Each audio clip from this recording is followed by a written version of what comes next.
Hello, and welcome to the Vlogging Pod. Today we are joined by Sherry Ficklin, author of the best-selling Stolen Empire series. Yay! Welcome to the room today. Thank you for having me. I'm excited. Oh, it's a privilege. It's a privilege. Now, if you've watched my my videos or if you've listened in, you know I try to do a little bit of research on each author so that I can formulate the best questions, so to speak. Now, there's a lead up for that because I found this so funny when I did it. So, oh no. Okay. All right. Let's see. Now, as I was reading up on you, I heard that you studied at the Starfleet Academy. No, I tried. I tried really hard. I'm an old school Trekkie. My dad raised me on classic Star Trek. But really, I feel like I'm an equal opportunity nerd. Like, if it's nerdy at all, I'm into it. But yeah, Star Trek's my favorite, probably. Well, based on what I had found, because, putting it out there that you're part of the Starfleet Academy. And by the way, I have one of those little pins too, the Starfleet, because I am a Trekkie myself, just putting that out there. I kind of like the next generation though. So I'm a Picard fan. I do like Picard. Awesome. I do. And have you watched the new series? I mean, I know I'm getting off topic here, but wow. No, I have, and I love it. It's so, character-wise, you get so much better character build-up and growth from, I think, the show than you ever did the original show, which is just fabulous. Exactly. Now, the original, I have to say, I did like the movies. I did love the original movies of, Spock and everybody. I just really loved the movie factor of those. But when it came to the series, Next Gen, totally. Of course, Deep Space Nine's got me too, so I'm kind of pulled. See, I loved Next Gen. I wasn't a huge fan of Deep Space Nine, but I actually really liked Voyager. So, yeah. No, I think I just like the idea of a female captain. Well, yeah, women in power. I get you. Yeah. But based on that little bit I had found, I had a question for it. Okay. Are you ready for it? I am ready. Which ship was refitted in the late 2379? Was it A, USS Voyager, B, the LKS Cuvav, or C, US Enterprise E? Oh, gosh. That is a tough one. It was probably the Voyager. Nope, C. Oh, it was C. Dang it. I know. That tells you you're a Voyager fan right there. That says it all. I know. It's terrible. Okay. Well, so before the Academy, you came from Virginia, right? Yes. I was a military kid, so I kind of grew up everywhere. But we landed in this small town, Front Royal, Virginia, which is actually just outside DC, not very far. And that's where I did my high school years. So that's where I claim as my hometown. Okay. Let's see. So how did you end up in Grand Junction, Colorado? So growing up a military kid, my dad always said that there would be nothing I could do in life that would disappoint him as long as I didn't marry a Marine. So that's the very first thing I did. Like I left home to go to college and I met my now husband who was in the Marine Corps. And I was like, that's it. He's my person. So, but my dad ended up liking him. Well, that's good. Yeah. That's good. So he's actually from here. Yeah, he's actually from here. This is his hometown. He grew up here.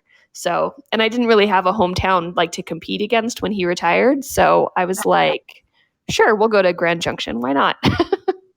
Welcome to the room, everybody that's coming in. So you have, from what I've counted, I could be wrong, but from what I've counted, I have you down for 20 books. That sounds right. I lost count after about 12. So when people are like, how many books have you written? I'm like, I don't know, a dozen or more. I'm pretty sure more. But yeah, that sounds right. I think I'm at 20 now. About 20 books. All right. So out of those 20, what would you say stands out to you the most? Oh, yeah, that's hard. Picking favorites. I really love my favorite thing I think that I've ever written is Losing Logan, which is a one-shot standalone paranormal romance comedy ghost story, which shouldn't work but does somehow. And I think the reason I enjoyed writing it so much is because all of the characters are amalgamations of people that I actually grew up with and Uh-huh. based on situations that actually kind of happened to us with a very paranormal spin. But so it was fun to be able to kind of throw all these great personalities of people that I actually know into this melting pot and come up with these characters. And I think I got my favorite review on that one too. Someone had emailed me and said that she laughed until she cried and then she cried until she threw up. And I was like, perfect. Oh, that is awesome. You know what I've always thought that if you could build an emotion out of anybody, even if they hate your work, that is an emotion that you brought out. I mean, if they're just like, and they toss your book aside, you know what I'm saying? But to love it or hate it, really, in both ways, you Yes. can take as a compliment. Because I've read some books and I'll be yelling at the pages, no, no, and I'll be so frustrated, but I'll be looking for that next book. And that's where you got somebody, is when they are that much into it, where they're that invested. So awesome on that one. Exactly. Exactly. I think I've only read one book in my life that I think really disappointed me, and it was because I didn't like it or dislike it. It was just so tedious, and I just couldn't. It was like I'd never DNF books. Like I never don't finish a book, and I couldn't. I got probably three-quarters of the way through it and actually threw it away, which is like a cardinal sin in my house. I was just like, I'm not invested in this at all. So yeah, I totally get that. Like love it or hate it. It's either way, it's something. Right. Welcome to the room, guys. I'm seeing you come in. Thank you so much for joining us. Now, you just said D and F. Did I get that right? D and F. What exactly Yeah. does that mean? Did not finish. Okay. You DNF a book. You did not finish. I need one of those dunce caps, I guess. A DNF. That's funny. Okay. Let's see. This past June, you published an audio version of Kingdom of Shadows and Dusk. Can you explain to our listeners how this process goes? How you go from book to Audible? Right. Well, and there's a couple different ways to do it. I really like Audible. I like, this is probably an unpopular opinion. I like Amazon. I personally bow to our Amazon overlords. They've been really good to me as an author.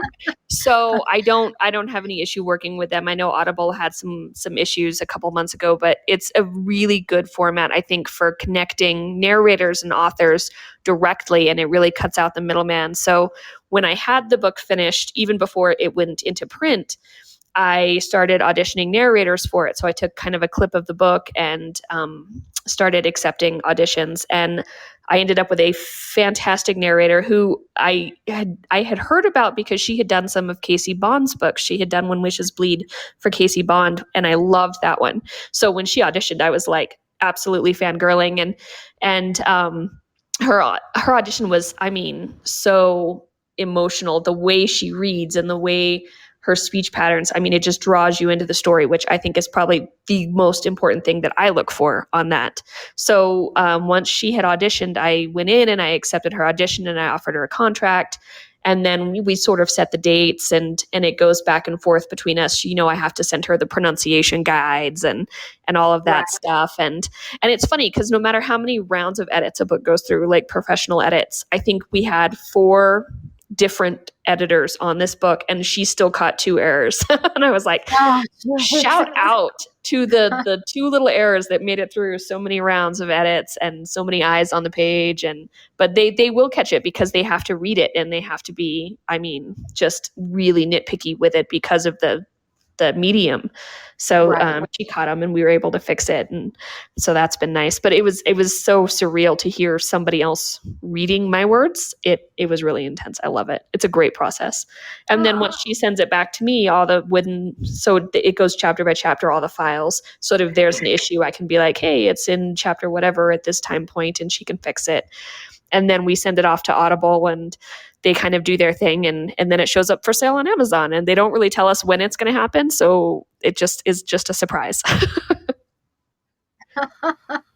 Well, that's awesome. I say that only because I really enjoy audibles. Now there is a woman that reads, and her name is you tell me if you've heard of her, Lorelei King. I have. You I have? have heard Okay. of her. Yes. You were talking about the lady you hired. Is such a good reader and emphasizes and tells the story basically with through their speech. Yeah. And I actually bought a whole other series based on just Lorelei King reading it because I I've was done like, that. "Oh, have you?" It's so awesome when you find someone who can really read the story. I mean, that is Yeah, just awesome. When you have that fit, that's just a wonderful feeling. it Now, is. It's as, amazing. yes, it is. I agree. Now, as we're talking about the Kingdom of Shadows and Dust, tell us a little bit about the series, which I believe is a two-book series so far. Yeah, and it's just two. It's the duology. So, and it's funny because they really are each sort of a standalone, but in the same world. Kingdom of Shadows and Dust is very much Ava's story, and she's the only point of view character in that book. And then when we get into the new one, which is the Shadow King, it is Alden's story, but it is also Priya's story.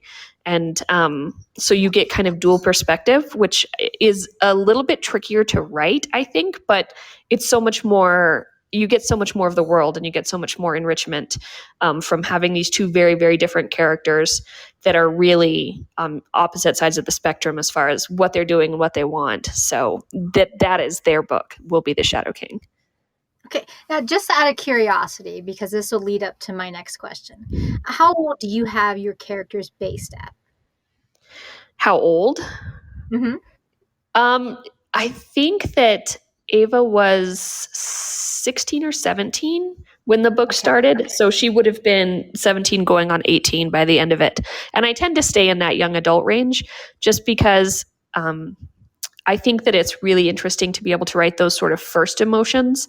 You know, when Mm-hmm. you're in your 30s or 40s and you've had relationships and you've had loss and you've had victories, and but when you're younger you're sort of experiencing those things for the first time, and that's, I think, way more fun from a storytelling standpoint to be able to Okay. show those experiences for the first time. Right. I agree with that. So as I was saying, I had a lead up for that. Okay. In 2015, you had attended a book expo, and it was here that I quoted you from saying. Do you mind if I quote you here? Go right ahead. Okay. Heaven help I us. have okay.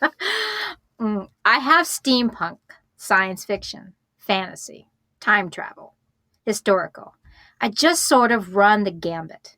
Anything that interests me, I can do that. And I put it all under that nice umbrella of YA. And it still has a home. Now, with that, do you still feel that way 6 years later? I do. It's when you start out writing, one of the pieces of advice you tend to get from people is to pick a genre and stick with it. If you're writing thrillers, you're going to be a thriller author. And if you write anything outside of that, it's hard to bring your audience with you. Mm-hmm. I think a good example of that is J.K. Rowling after she did the Harry Potter stuff, and then she went in and wrote her Robert Galbraith books, and Okay. it didn't really find an audience because it was so different in genre. But when you're writing under the umbrella of YA, anybody who reads YA will pick it up. And even people that don't necessarily read YA that are into that sort of genre will still pick it up. It's much easier to bring your audience with you when you can put it all sort of under this umbrella of genre. It just makes it easier, Okay. personally, I think. So when you're talking about YA, how do you prep it any different than anybody else would in a in a let's just say an adult fiction book? I mean, are you have to be very are you at the point where you have to be very cautious about how you word it because you're dealing with young adults, or can you be a little bit more liberal as how you're putting it out? See, I really don't. I don't have to be, and I think that's kind of another misconception about writing YA is that you get sort of these gatekeeper peoples that are like, well, if you're writing YA, then you can't have language or you can't have sex or you can't have whatever. But then there, for every rule, it has been broken and it has been broken successfully. So I think that there's plenty of freedom in YA. I don't think I'm restricted by it at all. I don't think that I have to be careful about the way I tell a story because I think teen and young adult audiences are very savvy with what they read. It's funny, most teens will actually read above YA. They tend to read more adult books, and more adults tend to read YA statistically. Just and I think that that's partly because as a teenager, you're living that life and you don't necessarily want to have your escapism in that world as well. Whereas when you're, 30, 40 years old, it's nice to look back on those years and be like, oh yeah, that was fun for the first time. And so I think there's kind of a dichotomy where you're writing characters at a certain age, but you're not necessarily writing for people of a certain age, if that makes any sense. Okay. I hear you brushing on this 30-40. It just makes me wonder, how old is Yeah, Sherry? I'm hitting that. I'm older than I feel always.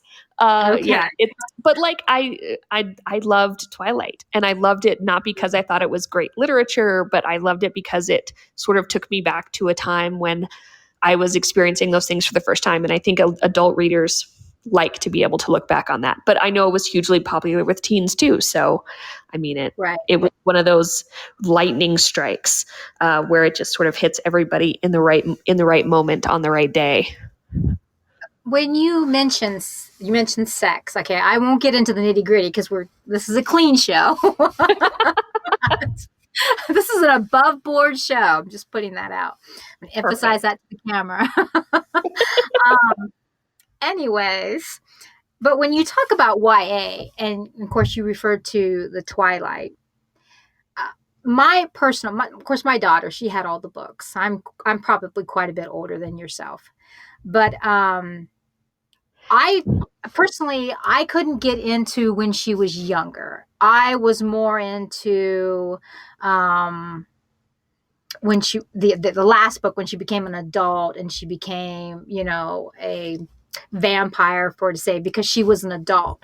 To me, it was easier to dive into it because of that, because I felt, just this is just my perspective, I felt uncomfortable reading a teen being sexual. So when you approach that, how do you go about that? What limits do you set? I mean, I know you said that there is become a more open area into that, but how do you yourself set boundaries on that?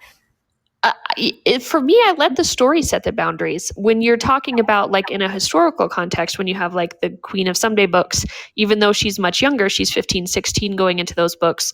It's 15, 16 years old in 1700s Russia, when at 15, 16, you're getting married and having kids and doing those things. So that sets the tone for me. The world and the story that I'm in will determine how much maturity I allow that character to have in their relationships. So I always try and make it very authentic. If I'm writing a contemporary teen book about, a 16, 17-year-old girl, I will not take sex off the table, because I think that at that age, there are a lot of kids that are sexually active. It just depends on, oh, the mom in me is cringing just saying it.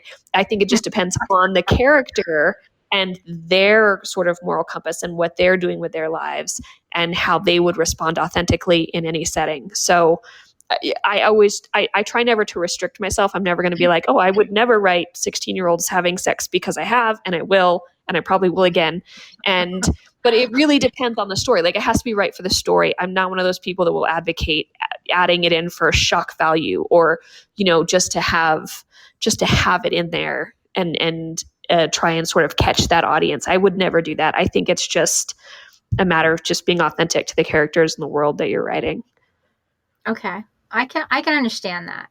It just makes me wonder, like, so when you do your sex scenes, are they more fluff? They're not as oh, what's the word? I'm lacking for a word here. They're not as graphic as some books could be. That is Correct? very true. Yeah, absolutely. Okay. And I have All done adult romance as well, where it gets much more graphic. And I think it's the vernacular that you use and how long you spend in those scenes. But even in the Queen books, when there is sex scenes, it's all closed door, off page, Okay. or it's alluded to, but I don't get very visual with it. Number one, I get uncomfortable writing it in a teen book.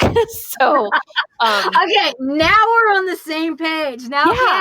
yeah, I don't like it, if it is, because I think there's a fine line between like Yes. adult romance and young adult romance, and I will actively, sort of smooth gloss over it a little bit. Though I will say there are some racy scenes in the Queen books. Again, it's alluded to, but it's very sort of off page, closed door. I don't, we don't get into the nitty gritty of it. I don't like writing that in my way as stuff, but that's a I personal preference. Right. But I mean, I'm right there with you on that.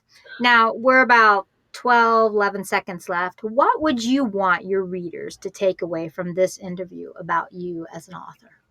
I think that I write a little bit of everything because I love a little bit of everything, and I love the idea of creating something that people can escape into. And that's what my books are. They're flights of fantasy, no matter what the genre is, and they're, just a way for you to step out of your world for a little bit and step into one of my worlds. So if I can bring that to people, that makes me very happy. Oh, wonderful. Thank you so much for being on the program today. I greatly appreciate it. Thank you. Absolutely. Thank you for having me. This was fun. Tough Oh, well, great. questions. Well, hey, I do my best. I tell you, I try to go and search, and I'd like to bring something different, but I also want our guests to come in and feel as though we're just having a conversation on the phone. I don't want to be, you know what I mean? Like, why? Why Give would me you do the answers. Yeah, I'm over here holding the speaker. Just tell me why. I'm in the corner crying. You can't handle the truth. Okay. All right, the people are now seeing my tonsils. I'm laughing that good. Anyways, thank you so much. It was a pleasure having you on. Thank you very much for our listeners. And stay tuned to next Tuesday when we will have our next guest. Thank you again so much. Have a great one. Bye bye.